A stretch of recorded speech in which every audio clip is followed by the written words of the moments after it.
This is a Divorce Curious podcast.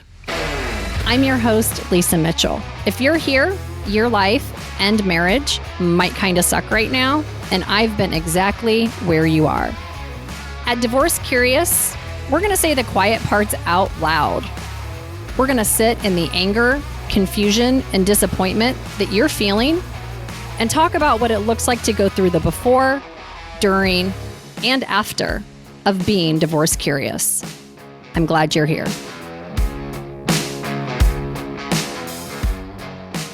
My guest today is a woman that I hold the deepest appreciation and admiration for so many reasons. You're going to get to hear a few of those today as we go through our conversation, but it's hard to summarize you, Anna, but I put some bullets down because you know I like my list, but open-hearted, empathetic, brave, brilliant, like top tier on all of those. And it is an honor and a pleasure for me to get to call you my friend. We have been colleagues.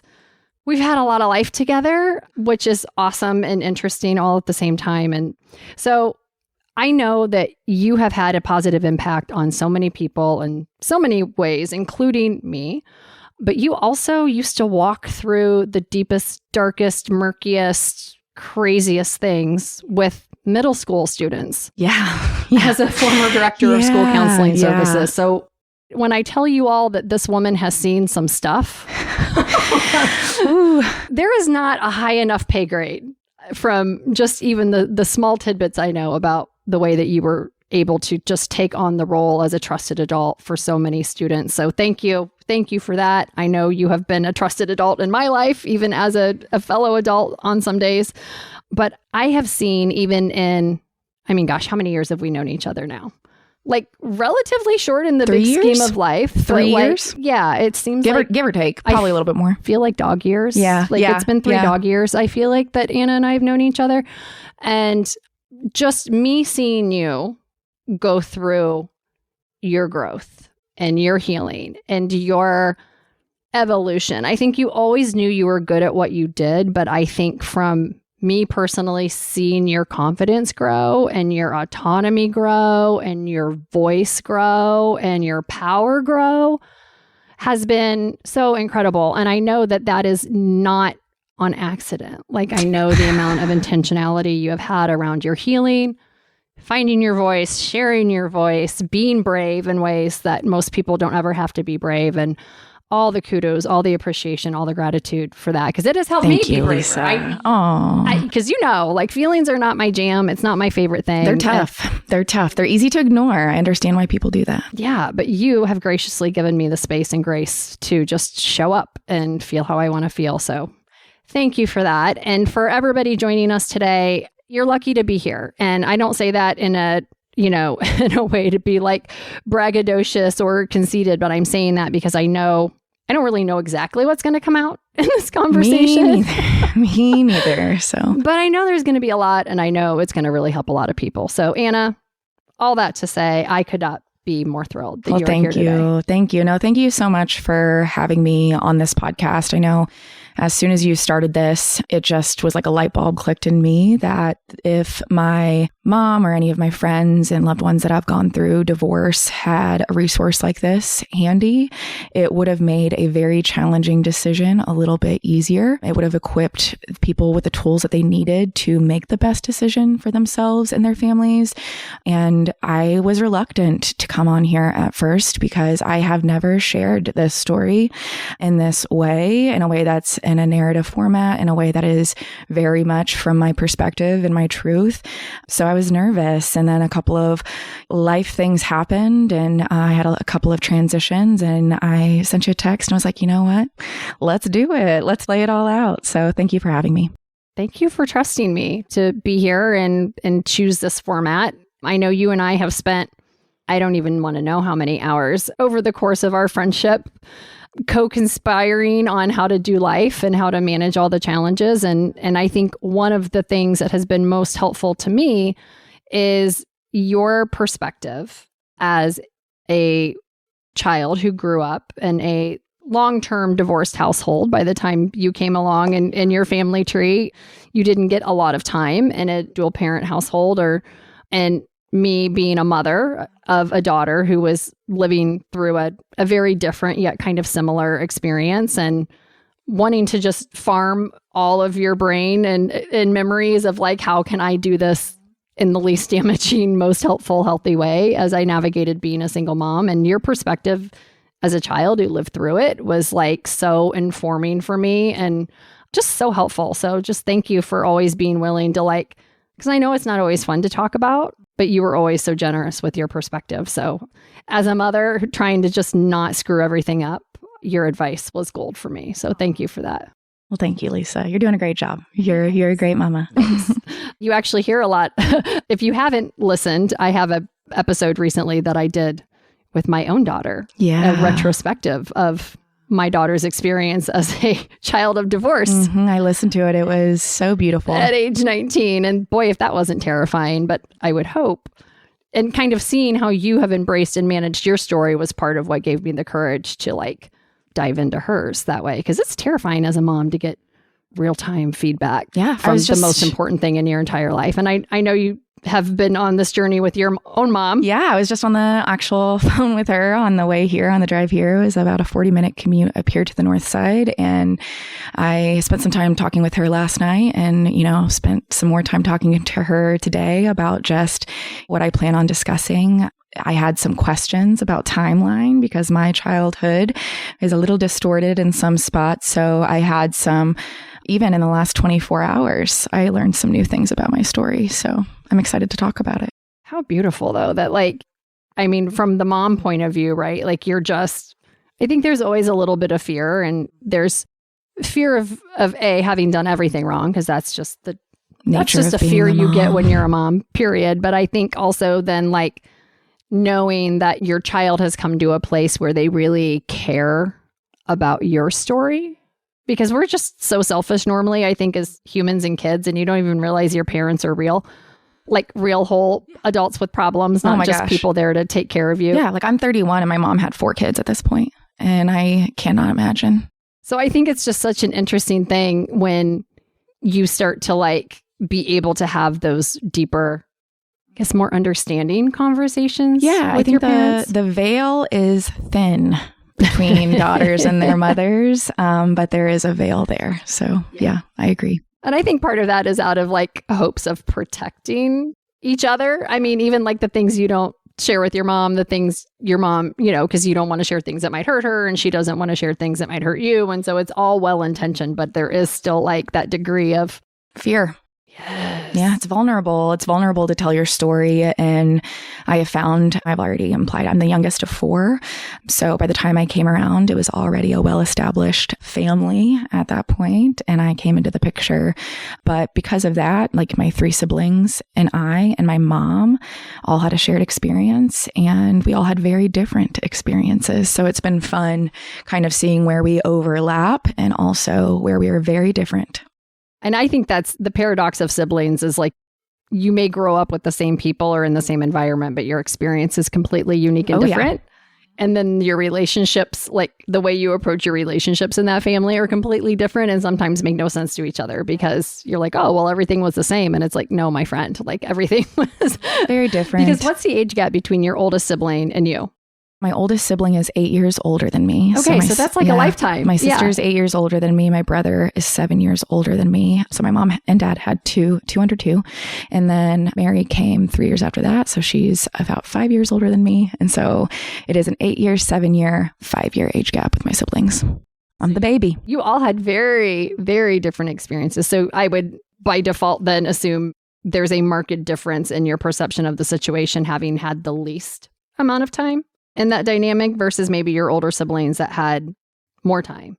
So I want to be careful not to speak too much on their perspective, but I do think that it has been realized as we've processed throughout the past 25 years since the divorce happened, that all of our stories are different. We are all processing them in different ways, but it was also interesting to hear my siblings' perspective of what the marriage felt like before it got ultra chaotic. And things were bad from the start, so I've heard. but it got exponentially worse, and it was already exponentially worse by the time that I got there. So there are some nuances of, yes, I was the youngest one, but I was born into yelling. I was born into it. So it was a life that I knew I didn't choose, right? But I had to learn how to live within it. So it was interesting to navigate even in a little body.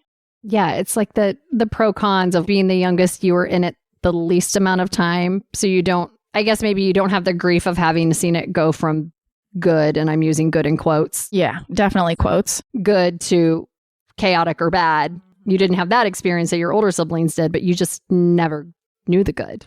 Yeah, and I do want to clarify, I think it was only like quote unquote good because life wasn't lifing yet for my parents. They were both very young. So I think life wasn't lifing yet. And I think once life started lifing, my dad could not handle it. So all of the children felt the impact of that. So how long did you have in your life and your experience of being in that household where your parents were together and kind of in the midst of that? And I know a lot of people listening to this are like, oh, well, we got to stay together for the kids, right? Like, and most kids that grow up in that situation were like, thank God you didn't stay together, right? So I think one of the things I hope this episode serves is like the cost benefit of not staying together versus and having a somewhat healthy level of independence in that journey versus feeling obligated to stay together to quote unquote benefit the kids is maybe not completely sound thinking. Oh, no. I always say that I am a very pro-divorce adult child of divorce. Yeah, I'm a very pro-divorce. And some people have major issues with that because, especially in the United States, and I know it's much more strict in other cultures and other countries, but it is like this assumption that your marriage and your parenthood are one and the same. And those are two completely different things. You can be a shitty husband and a good dad. You can be a very, very, very good mother who is the wife to a shitty husband, and your motherhood is impacted by your partner. And I was able to witness all of those things in real time. I was able to witness the before, during, and the after of the situation. And I was able to see all of the beautiful things that happened because of that. And I'll give a content warning or trigger warning for some of the content I'm going to say. There were a lot of parts about my childhood that were violent and abusive. And I know even in times where you're choosing whether or not to leave an abusive partner, like you're not only contemplating divorce, but you're fearing for your life. And so I think a lot of the times when I laugh at the concept of staying together for the kids, because I think in my circumstances and based on what I know about domestic violence, and unfortunately, murder suicides happen all the time. And there were a lot of signs that my dad was showing that was going to be the fate.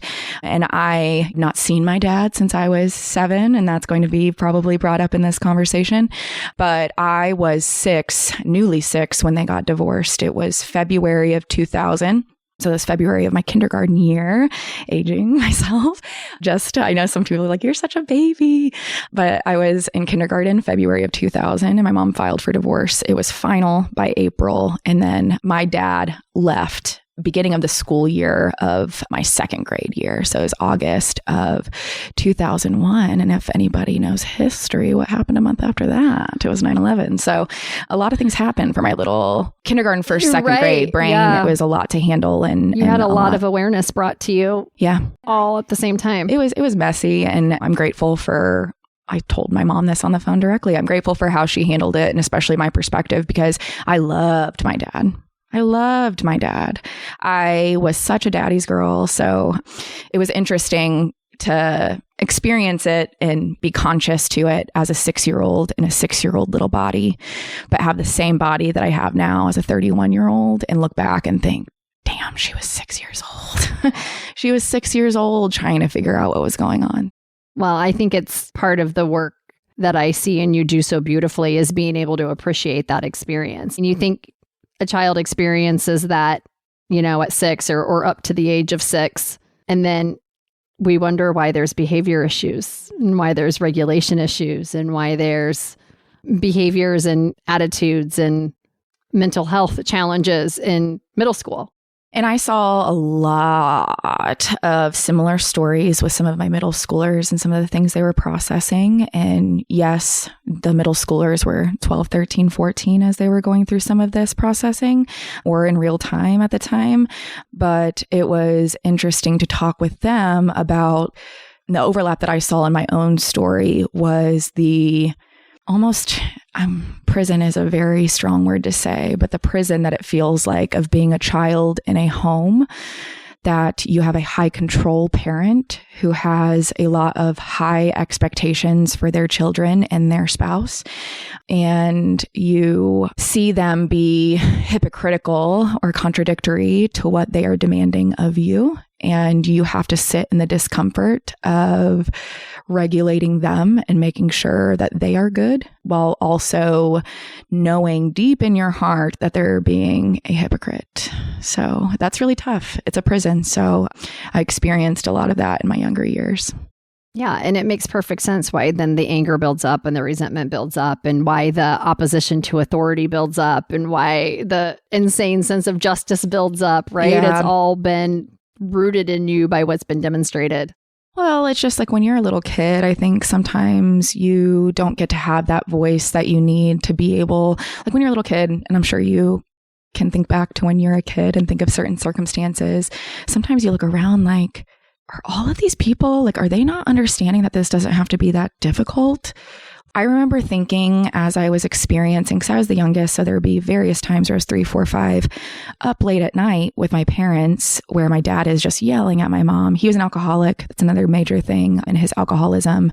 He is an alcoholic. He is still alive. And his alcoholism was peak by the end of the divorce. And that brings a whole other dynamic of instability and not being able to predict what's going on. So I just wanted to highlight that. I don't know why I brought that up, but no, I think it is important, because I don't think that divorce doesn't happen without circumstances. Yeah. Ooh. Right. And sometimes those circumstances are, I don't want to say more benign, but like personality based or preference based, or difference in operations and operating modes. And then sometimes it is this outside force like addiction and abuse. And not that any reason is more valid than the reason. You should be able to get divorced just because you don't want to see that person 100%. In your house every day. Like 100%. Despite what current legislation is trying to accomplish, yes. Which is a whole nother episode. Yes. There should always be a choice. Yes. Right. And no reason is more valid than the other. But I do think the degree of circumstances and the thinking in a sense of like a legal case, right? Like the degree of aggravating circumstances can definitely make a difference in the severity and the impact and the urgency. It was tough too, because it's not like, I think the hard part too about my story of navigating this as I've been growing up is I also deal with this like push pull of my dad was not a bad guy to everybody else. He was loved. He was admired. We lived on the college campus that both of my parents went to college at. They both were employed by this college. And my dad was the VP of development for this. People have to like you to give you money, right? Yeah. So he was making like 6 figures back in 2000, which I thought is like nuts of a metric to even think about. But he was very, very revered as being a charismatic, wonderful, great man. And as I've processed a lot of it, there is a part of him that is that person who desperately wants to be that person all the time. But he only showed it about 5% of the time, and we had to see the other 95%. What a gracious way to frame that. Yeah. Like, yeah. It really took a long is. time to be right. compassionate about his story too, because I've learned a lot about his upbringing as well through my. Yeah. I mean, terrible people end up terrible people for a reason, right? And it's not to excuse terrible people by any amount. And it does not require that you are compassionate to the point of staying in and receiving that type of abuse or behavior, right? It's not excusing it. It's not welcoming it. It's just, I think that's how you get a level of peace in your healing, is when you can just be like, I don't agree with this. I'm not going to tolerate it, but I kind of understand how they ended up the way they did. Oh, yeah. Right. And I think that's, you kind of at some point have to check the box, because there's nothing worse than not being able to figure out the why of something. There are parts of my dad's story that I knew. Like I knew, because I was alive, my grandma, his mom, died when I was 2. And at that point too, my mom reminded me that I was like fully getting diagnosed with an autoimmune disease. I got diagnosed with celiac in 96, which was back when gluten-free, nobody even knew what that was. And my dad was very already kind of like brushing it off, made it seem like my mom was overreacting about something that was very severe to my health. So then his mom died. He went through an insane bout of depression. And I do kind of oddly remember the vibe of him in those stages of, he locked himself, in the basement. He was drinking all the time. He adored his mom. His mom was amazing. And she probably tolerated all the behaviors, as mothers want to be able to tolerate all their behaviors of their children unconditionally, whether they're healthy or not. And she got pregnant at 18 with him. So I've been able to also in this story track down lineage stuff and be able to find out parts of her story and her parents' story and their parents' story and figure out like what happened, where was this passed down? But he adored his mom. I do want to say that, but I do want to say that like in those times of being 2, 3, 4, 5, 6, like, yes, my parents were under the same roof. Yes, my parents were married to everybody else. We were this big, happy, nuclear Catholic family. Catholic roots are very thick in my lineage as well. And on the outside, that's what we gave. But on the inside, like my mom and dad were not living together, it seemed. And I could even tell from that age. They were living separate lives. The memories that I have of my dad, even from that age of being 5, 6, and I ended up going to the house that he stayed in after the divorce too, when I was 7. And that's a whole other topic where I found out like, oh, my dad doesn't even know how to parent. This is weird. But the big part that I noticed and remembered from that time when he was still living under the roof was that anytime I saw him, he was in the dark.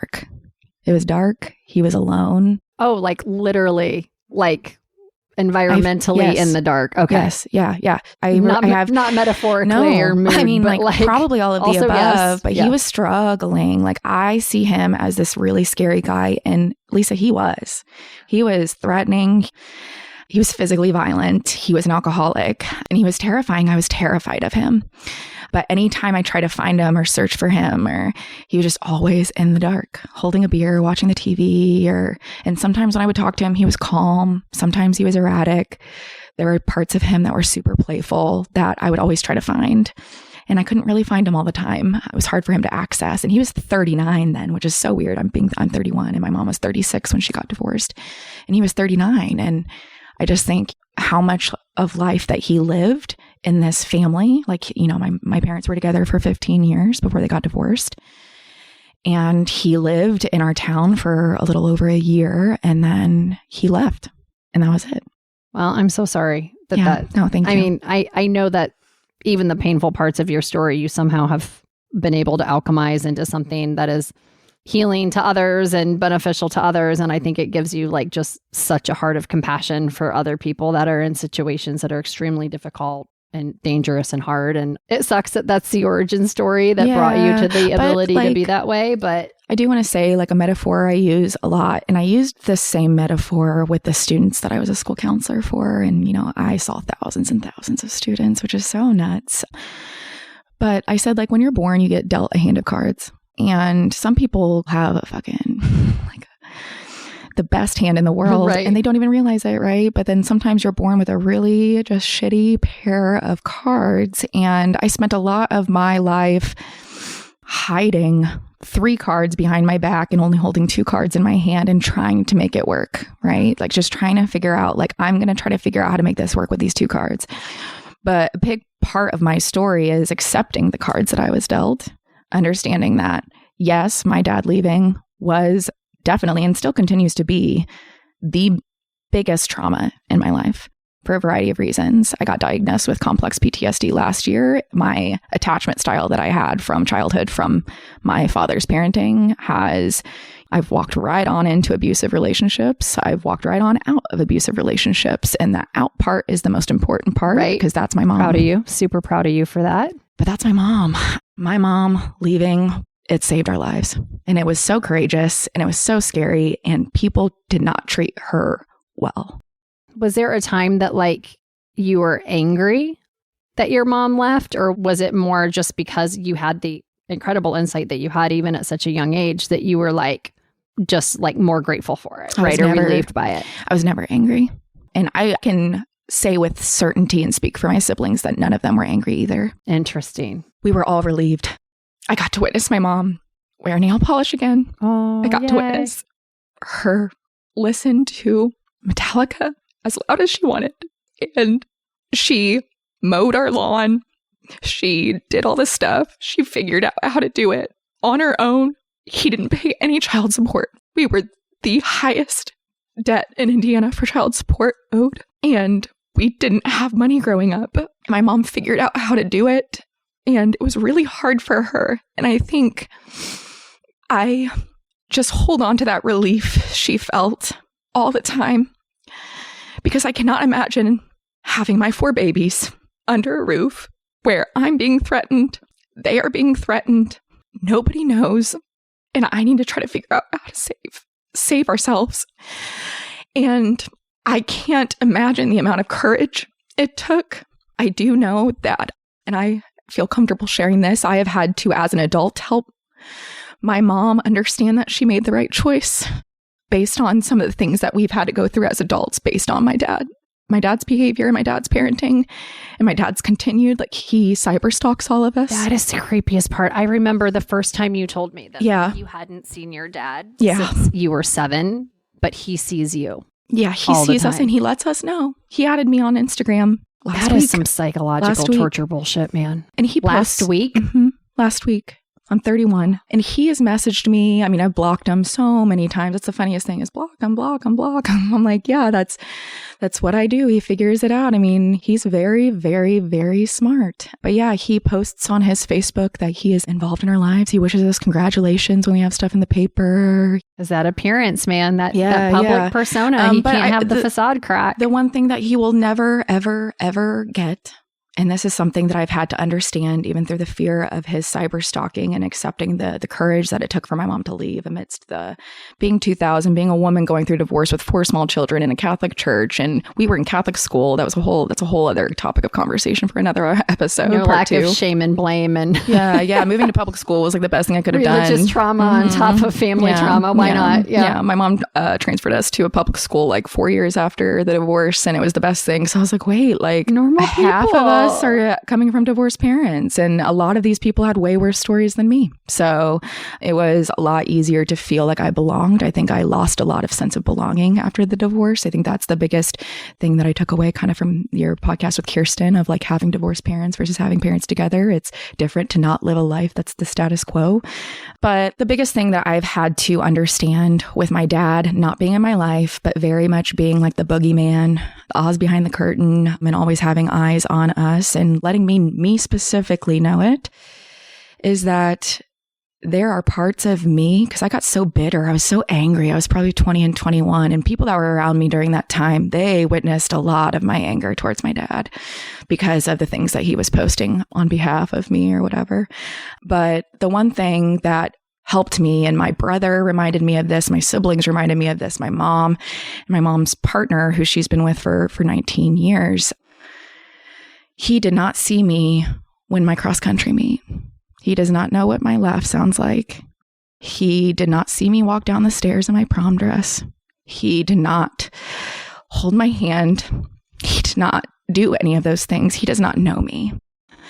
And he's going to hear this.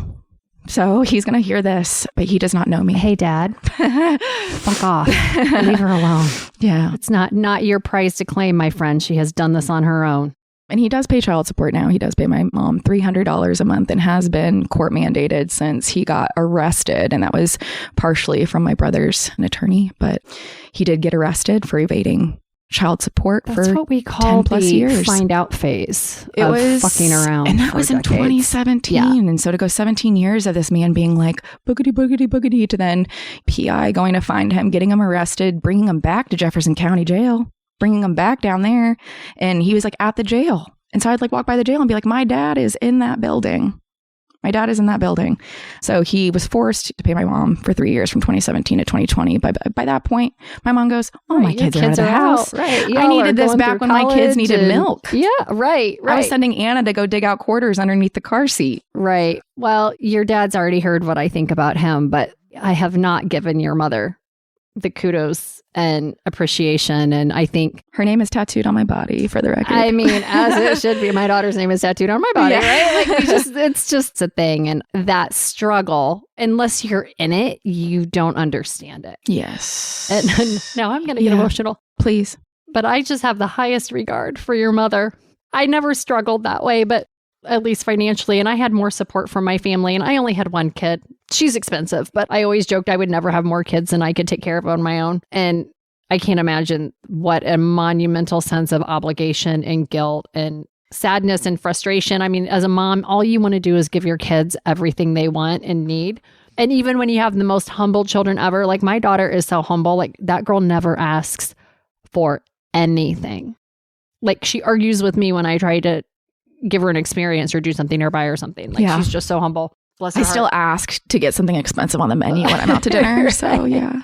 Right. And your mom probably loves that, right? She loves being able to do that for you. I know I do. But I just think there's so many people probably listening to this right now that are like, I cannot picture in my head logistically how I survive with my children. It's the easiest way to keep people trapped.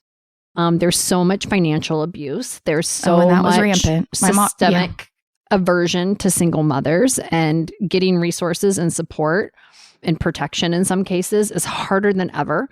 So I just want to acknowledge, like, anyone who has done it or anyone who doesn't think they could do it, it takes a tremendous, tremendous amount of bravery to decide that you are going to protect yourself and your children, even at the sacrifice of your own. I won't even call it comfort, because I don't think that's what it is. It's like your security, right? Yeah. It's your security, social it's your reputation, protection, social security. It's everything. And, you know, I'm sure your mom got a lot of religious judgment of, that was big. Part of my experience is I grew up in a Christian family and we didn't get divorced, and nobody we knew was divorced, and divorce was what bad people did. And so there was like the shame and blame and all of that, like religious trauma. And then there's just like the economic trauma, like the penalty of getting out of a situation that is so detrimental to you is a cost that does not get calculated on paper. Right. And so to your mom's credit, to be able to do that with 4 children and not having the support or the alternative or the fallback to be able to like have a cushion when you jump, and to still jump, knowing that it was the best thing she could do for your well-being, like just kudos to her, and just what an amazing woman. Yes. And she is incredible. She's amazing. And I did witness times where she was criticized constantly. So it's great for her to witness her make the decisions that are hers and feel confident in those and not have anybody criticizing her along the way. And we were chatting a little bit before we hit record, but I love the advice that you had for other people. Oh, yes. I would love for you to share that. Yeah, because a big thing, like my mom, and for the record, my mom got calls from people trying to talk her out of divorcing my dad. Oh, they can't imagine why. He's wonderful. Oh, literally said, you're going to regret this. Oh yeah. People say the most insane and like things to you. The most insane. And the funniest part is like my mom already made this decision years ago, and also had already figured out, like tried to make it work so many times, went to her Catholic church, went to certain people for guidance, tried to get help for him, I was there for every conversation where my mom was actively listening to him, actively trying to understand, actively trying to ask questions to help him be better. But the biggest thing that I will say is there were little people along, and I say little people, I would say like they are little people, angels, characters, people that are no longer in our lives currently, but played one of the most impactful roles at that time, were all the little people that saw what happened, the people at the post office, my teachers, the people that worked with my dad that believed my mom, who were there, who left the surprise $50 checks in the mail, who offered to pick us up from school. Those were the good people. But I would like to say, I remember thinking when everybody questioned my mom, everybody criticized my mom, that they were fucking insane. I thought they were insane, because I'm like, if you wouldn't have known what that was like, you would be congratulating me. You would be celebrating with me. And so my piece of advice, and this is for anybody who knows anybody around them, whether it's in their community, their neighbor down the street, their best friend, who is a parent with children, especially a mother with children, and they have told you, I'm going to divorce my partner, and this is what I'm going to do, If you don't have anything nice to say, this is my mom's mom saying, if you don't have anything nice to say, don't say anything at all. Don't say anything at all. They don't need to hear your questions. They don't need to hear your criticism. They don't need to hear your doubt, because that doubt was already put in their head by their ex-spouse. My mom heard all the time, you're never going to make it. These kids are never going to survive. No one's ever going to love you. No one's ever going to want to date you with 4 kids. Lie. My mom's hot. She's not only hot, she's intelligent, she's smart, she's funny. It was not hard for her to find somebody to date with 4 kids, surprisingly. But like that voice is always still in her head, and sometimes she still has to work on getting it out of her head. So before you say anything critical or you think that you know somebody's life better than they do, guess again, because nobody's going to go through that turmoil of choosing for the rest of my life. I'm okay to have the social stamp of bad, because divorce is bad. That stigma never goes away. It never goes away for kids either. And I've had to live with that. And if you're a child of a divorce, or you're somebody who has been through divorce yourself, you know. It's like there's like the people that know and the people that don't know. Yeah. And I always thought it was so surprising. Like you mentioned, the unlikely suspects that actually stepped up and supported your mom and supported your family. And I think part of the thing that people who are making the decision or thinking about making the decision, I think one of the most hurtful and surprising things is like the people that you would expect to support and love you unconditionally bring you the most judgment, and they'll justify it. Right. Oh, right. Yeah. It's righteous judgment. Don't worry. I know better than you. Right. It's righteous judgment. Yeah. You just don't know yet. Right. And it's the why don't you, or have you tried, or why don't you just, right? Like those people, and it's the people that you would hope would ride the hardest for you. My mom's priest suggested to her, first of all, said he doesn't do confrontation, right? When she asked for guidance. And she's already thinking she's sinning. She's like, already down that guilt train. Do you know anything about Jesus? It's kind of part of the gig. Yeah. And he just recommended to put a self-help book on the table and just hope he picks it up. And I laughed at that on the phone. I was like, support Mom, is what he needs. I just laughed. I was like, we are past the book stage when he is physically violent. So that the book doesn't work. And you can't really blame people, because people don't like their complacency disturbed. They don't want to they don't want their discomfort to occur. They don't want their paradigm shifted. They don't want to see the truth about people when it's easy to see people a different way, right? Like, I get it. People get very threatened when other people change too. Yeah. So when Listen, they already got you cast as a character in their story. You can't go changing that. Then they have to do work and see your complexity. I do want to mention real quick, and I know we're kind of probably towards the end of this, we'll go as long as we need to go. It's my show. I can do whatever I want. Exactly. But when Kirsten mentioned her friend's parent, who is kind of like a little bit awkward around her, the entire time I was just thinking, and I came to that understanding now into my not later adulthood. I'm like in my early 30s, but past 18, past 19, past 20, and past my 20s, I realized that a lot of those little questions or awkward conversations that I had with adults in my life were the people that had been contemplating it themselves. They're like test driving. Yeah, they're like, what would this experience feel like for my daughter if I decided this? I had an 8th grade teacher pull me out of her class to ask me if the divorce messed me up, because she's divorcing her co-parent and she's nervous for her child. I'm like, you're asking me, a 14-year-old? Well, and it's funny because Kay never told me who that was. I had someone immediately pop into my head that I'm pretty sure I know. And it would track because that parent reached out to me like years later, our kid's senior year. Wow. In confidence, and was like, wow, contemplating it, and knew, like, again, this isn't someone that had necessarily reached out to build a friendship with me, because, right, I'm the divorced single mom, and that's like the biggest threat to most suburban cul-de-sac neighborhoods is like the independent single mom, right? Like, stay away from our family. Yeah, you did something brave. But yet, knowing, right, that my daughter was thriving and was graduating and was going into a top program, and like, apparently somehow it was like not a thing that destroyed us after all, despite suspicion or fear at the beginning. All of a sudden I'm a trusted resource. And I'm like, well, isn't this interesting? And that's the thing too. And I want to give a message to, again, especially mothers or parents who are considering divorce, is talk to other people who have done it. Yes. Talk to other people who have done it. You know, other people who have done it. People have done this before. This is not the first time humans have done this. Other people have really good tips on what to do, what not to do, how to handle things, especially with children. But then also, like, I think my mom learned a lot by helping other people and sharing her story with people that were going through it too. And I think, like you said, my mom is used. She's not very public with her story, and I don't think she ever will. She's very much an introvert, but she's trusted me with being able to tell little bits of her story. But I would say that for somebody who had 4 kids, were as young as they were, that experienced the traumas that they did, that were in an underfunded home, I would say. What single mom household is not underfunded? Let's be so for real. $40,000 salary with 4 kids. It was bad back then. But is go one day at a time. And for the people that do it, just do the one next step. If it's making the call, if it's finding somebody to call, if it's setting up a meeting, if it's making your own bank account. My mom did all of these little steps before she made the big decision. And I know that helped her feel confident. It helped her understand that she could do it. She had to bring back self-trust because all of that went away with my dad. And she had to bring that back. And I saw it come back, and it came back brighter than ever and stronger than ever.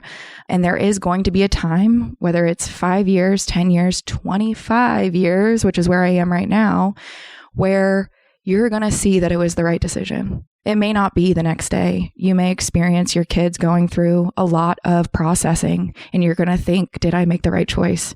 Did I make the right choice?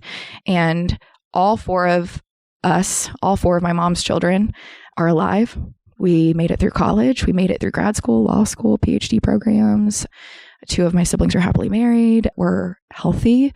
We are together. We were trauma bonded through this experience. Right. And to win it together, whether by force or choice. And we're going to continue to do that. So we hurt together, the 5 of us, and we're healing together.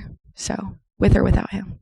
I love that. You're incredible. Oh, you're incredible. Lisa. Your mom's incredible. I met your mom at your birthday party, and she's just like such an absolute like siren in the best way. Like, yes, just vibrant and charismatic, magnetic.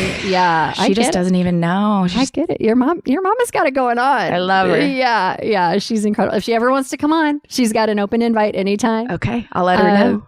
Yeah, because I think it would be interesting to have bookends of. I agree. Of your experience. No pressure, Mama. But anytime you got an open invite here. You did produce one of the most incredible humans I've ever known. So congratulations. I hear the other ones are pretty good too, but I don't know them as well. So I can only speak to the one in front of me right now, who I love and adore to just incredibly infinite amount. So thanks, Lisa. Anything else that you think is really important that you want to get off your brain or get off your heart, or you think kind of given who's listening to this right now that they may be considering divorce or going through it or trying to figure out what life looks like after it? Anything else you think is just like a little nugget of wisdom or experience? There's a couple of things that came to mind. Is if you are feeling scared, it doesn't mean that you're doing something wrong. And don't mistake intuition as self-doubt. There are a lot of times where I thought I was doubting myself, or I thought I couldn't do it, or I thought, and I know my mom felt that way too, but it was actually her intuition telling her to get out. Yeah, it's not your failure, it's your survival Correct. instinct. Yeah, correct. It's not a matter where if you try harder, it gets better. There's nothing you can do differently to change the situation. That's what I would say. Keep it very simple. It doesn't have to be complex. This doesn't have to be complex. It's not. You make a choice for you. It's one choice or the other. You stay or you go. Oh my God. All right. I can't think of a better. I would drop the mic, except I just got fancy new mic stands. And so now we don't have to drop the mics. No. Thank you, Lisa. Because we have a fun little penthouse studio here at Casa de Mitchell. So you're actually my first outside guest. I love it. My first non-family guest to record in the penthouse. Happy to be here. Welcome aboard. Okay. Gosh, there's so much. I'm not even going to try to recap. You're going to just have to look at the episode show notes to get the highlights, because we covered so much. But I do think I would be terribly, terribly remiss to not just acknowledge the amount of bravery and candor and realness that you just shared. And I'm so happy that you have your voice and that you're willing to go there for the benefit of everyone else who may be afraid to go there, or stuck, or feeling paralyzed by fear and unknown. And again, I think every mom's worst nightmare is to make the wrong decision for their children. And so I hope, between hearing my daughter Kirsten's experience on the other episode, hearing from you, Can I say one last thing? Heck yeah, It was you can say whatever you It was a want. piece of guidance that I gave to a friend who was going through a divorce with 2 small children, who one of her children was also 6. So that was around the same time that I was. And when she was going back and forth, contemplating, and, everybody around her in her circle knew what the choice was going to be. It was just a matter of us waiting for her to see it. But I said, listen, again, you have 2 choices. Either choice you make, you're going to have to explain to your daughter. You're going to have to explain to your kids. So which one would you rather explain? Oh, I just got legit got goosebumps. Just answer. That's a simple question to answer. Yeah. Which one would you rather? Because I have God. witnessed moms in their 50s, 60s, 70s explain why they stayed. And that takes a lot of courage too. If anybody didn't listen to this episode all the way through, they just lost out, because that's like the double mic drop. Like, I might just throw these mics on the floor because it was yeah, there you go. That's it. That's it for me. Anna out. Hannah out. Yeah. Hannah all out. right. I can't say anything to top that. So we're just going to wrap it up now. But I know this conversation has given me so much to think about. I know that it's given everyone listening to this so much to think about. And if you're in the friction of knowing what is the best thing for you, and if you have children, also for your children, right? If you're in that space of knowing and sitting in that friction of, yeah, but how? Or yeah, but when? I think that scenario that Anna just raised of, you're going to have to explain this to your kids someday. What decision are you going to be most proud of explaining to your kids? And which one are they going to be able to know in their heart of heart that you made the decision that was best for them? Because that's the whole, that is not how I was closing the show, but I got nothing better than that. So I'm going to just let us all simmer, ponder. Holy crap. Okay. Anna, you are brilliant. Thank you. You do so many amazing things, and it would be doing everyone a disservice if I did not connect them directly to you. Yeah. So I'm very online. Where are you at? I always Where say are this. you at, girl? I'm very online. I've been very online for like the majority of my life, but I'm on Instagram. I'm on LinkedIn. You can search my name. I started a business recently. I launched it last year, but I'm going into it I've full been a client time. already. Yeah. Anything that y'all are seeing for Divorce Curious, the good stuff, not the stuff I did helped before I craft hired it. Anna. Anna did my brand kit. She did all of my social media templates. Yeah. She did got my colors figured out, my vibe figured out. So anything you see from Divorce Curious that you like, including the thumbnail of this show that you're listening to right now, that's Anna. That's my girl. Heirloom Creative Strategies. So holler at her at Heirloom Creative Strategies. And what's your Instagram handle? Heirloom Creative Strategies. Oh, for my personal one, Wherever you want Life of people to Anna. find you. Follow me. Follow my life. It's interesting. You're going to learn a lot. She's a brilliant, open-hearted, generous, smart as hell person. And I hope you all immediately go find her on Instagram and follow Heirloom Creative Strategies. And I said that right? Yeah. Okay. I'm like, I said it and it didn't sound right. No. Heirloom Creative Strategies, or at Life of Anna. Anna, that's it, man. You're awesome. I love you. Thank you so much. And for everybody listening, ponder the question. What do you want to have to explain to your kids later? Or what do you want to have to reconcile with yourself if it's just you making the decision when you look down the road? That's it, man. Like it, share it. You know somebody who needs to hear this. Get it in front of them. They can find me everywhere, but anything my friend sends me, I listen to, because I know that they know me and they know what's going to be helpful to me. So figure out who needs to hear this today, send it to them. Just be on their team. Whatever decision they're making, be on their team. There's enough critics. Don't be one. And until next time, stay curious.